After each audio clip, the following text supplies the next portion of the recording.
Hi, PerspectiveWeather.com meteorologist Paul Dorian here on Wednesday, February 3rd. We have an ongoing active weather pattern. It looks like it'll be filled with plenty of cold air masses going forward for the next couple of weeks and multiple snow threats for the mid-Atlantic region, the northeast U.S. We'll kind of focus in on the threat for the latter part of the upcoming weekend. Nothing is set in stone right now, and we'll have to monitor closely over the next few days, and we'll talk about the things to look for over the next couple of days. Again, that's with respect to a potential storm latter part of the week and Sunday, Monday time frame. There'll be other threats later next week, it looks like, and probably ongoing into the following week with a lot of cold air masses around. We're not quite done with the winter storm of the past few days. Believe it or not, there's still some snow shower activity rotating around that particular storm system. This is the latest radar look from the College of Dupage weather website.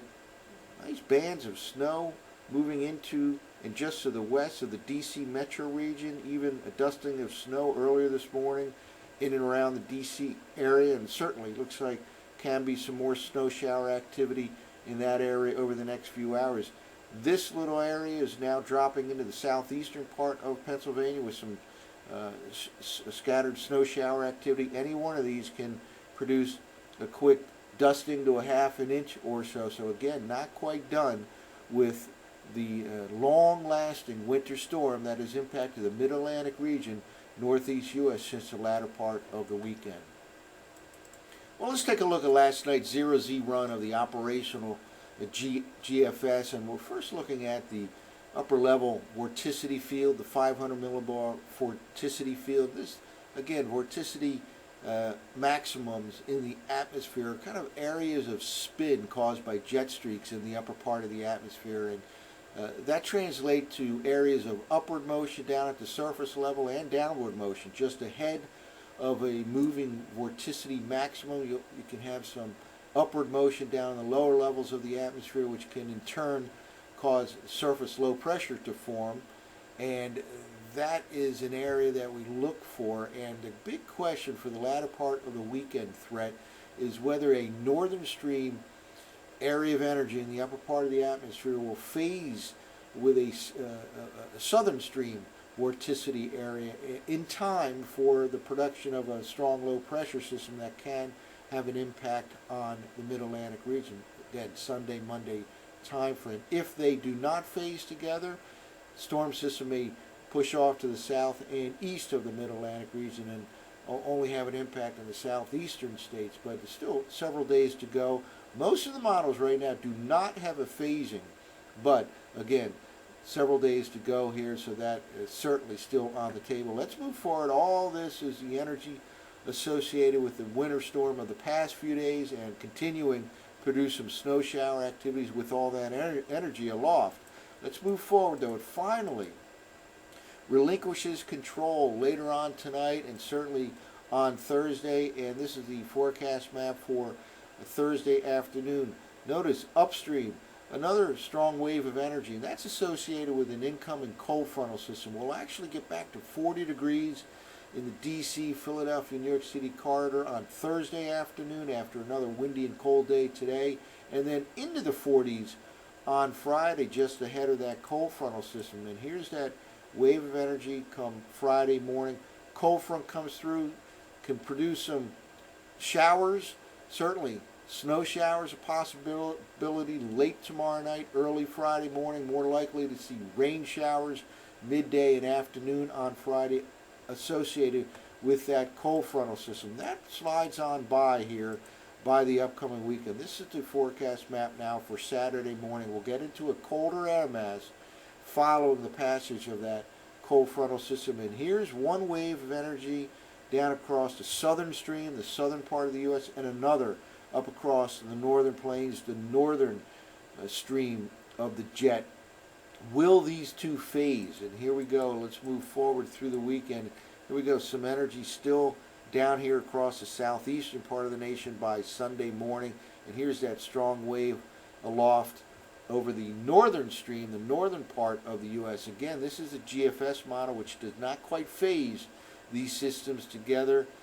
In fact, the only model run overnight that tended to phase these two systems was a UK Met model made in Britain, and a good model, but even the European model last night backed off on the phasing of these two, but it's certainly still on the table, still 3 or 4 days to go. And this is what we'll be watching for over the next few days, the interaction between the northern stream and the southern stream. And then we go past that, and even colder air will push across the northern states from the central part of the nation into the eastern part of the nation, and still lots of energy aloft. And we'll have other threats, probably one by the middle of next week, and maybe another one 3 or 4 days after that. So an active weather pattern with all this energy in the upper part of the atmosphere. Well, now let's take a look at the temperature pattern going forward here, and it's quite interesting. There certainly will be some very cold air masses around over the next week to 10 days or so, and by the early part of next week it'll be very, very cold, well below normal across the north central states. And how much of that cold air gets into the mid-Atlantic region, the northeast U.S., still a little bit unclear, but certainly a lot of cold air around. We start the day with colder than normal conditions today, again still being impacted by that winter storm off the northeast coastline here. And then we have a bit of a break. Again, it'll probably feel very mild on Thursday and especially Friday ahead of the frontal system compared to what we've had over the past couple of days. But a couple-day break here of at least normal, maybe even above normal conditions ahead of that next cold front. And here we go. By Friday morning, you can kind of see here on the 850 millibar temperature anomaly map here where the frontal system is, right in this region right here. Colder than normal behind it, warmer than normal ahead of it. Again, we'll jump into the 40s on Friday, just ahead of the front in the I-95 corridor region. But doesn't mean there isn't a chance for some snow shower activity, because there is late Thursday night and Friday morning. Again, more likely to be all rain by midday and Friday afternoon. Then we get a colder air mass moving into the Mid-Atlantic region over the upcoming week, and this is the forecast map for Saturday morning. And look at this across south central Canada, northwestern part of the U.S. This is some 20-25 degrees below normal for this time of the year. Very, very cold air mass extending from western Canada all the way into the Mid-Atlantic region. A little bit of a relaxation here by the latter part of the upcoming week, and again, that could be associated with a storm system that at least will impact the southeast U.S. Whether there's a phasing together or not, still a little too early to say. If so, that would have an impact on the Mid-Atlantic region. And then look at all that cold air that is going to be around by the early part of next week. This is the forecast map for Monday afternoon, Monday evening. Now, whether the full brunt of that comes into the Mid-Atlantic region, still on the table, but still unclear. Certainly a lot of cold air around, though, as we go into the second week of the month of February. Well, how does all this translate down to the surface? Let's look at the surface forecast maps going forward. Again, using the 0Z GFS model run. Still pretty tight pressure gradient here in the northeastern quadrant of the nation, with that departing low pressure system and incoming high pressure system. In other words, winds will continue to be quite noticeable, quite strong today, with those scattered snow showers, that any one of which can put down a quick dusting or a half inch. Finally relaxes, moves away in the overnight hours. We'll actually get some clearing skies maybe later today, but especially in the overnight hours. And then we're looking to the west.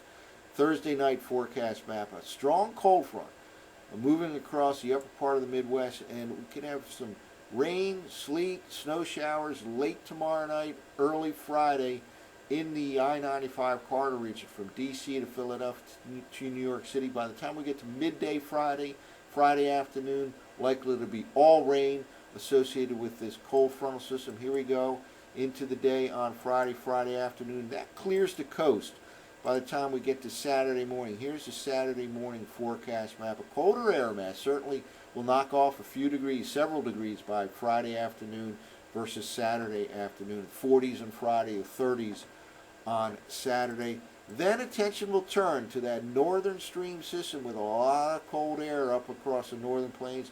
and Gulf of Mexico moisture associated with that southern stream system. A lot of energy aloft down over the Gulf of Mexico. Will these two phase together in time? Again, the GFS from last night's run and most models right now do not favor a phasing. I think there's still a decent chance that this does ultimately result in a phasing of these two air vorticity levels, vorticity maximum in the upper part of the atmosphere. But it's something we'll focus in on over the next couple of days. Here we go. By the time we get to Sunday night, offshore low pressure area, since it didn't quite phase with that northern stream system, little if any impact in the mid-Atlantic region.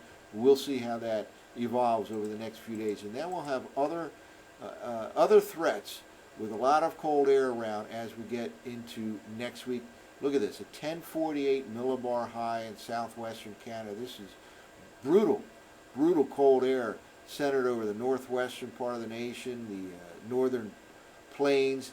How much of that gets into the mid-Atlantic region, still a little bit unclear, but plenty of cold air around. It's hard to stop that influx of dense, cold Arctic air once it gets moving to the south and east. Certainly, it'll impact greatly the Great Lakes region and the upper part of the Midwest. Again, likely to be colder than normal in the mid-Atlantic region. Just how much colder, it's still a little bit unclear. So we have a lot to look at over the next couple of days. The threat of snow and or rain in the Sunday, Monday time frame, and how much cold air actually pours into the mid-Atlantic region of the northeast U.S. next week, the second week of February. That's it for now. For PerspectiveWeather.com, I'm meteorologist Paul Dorian.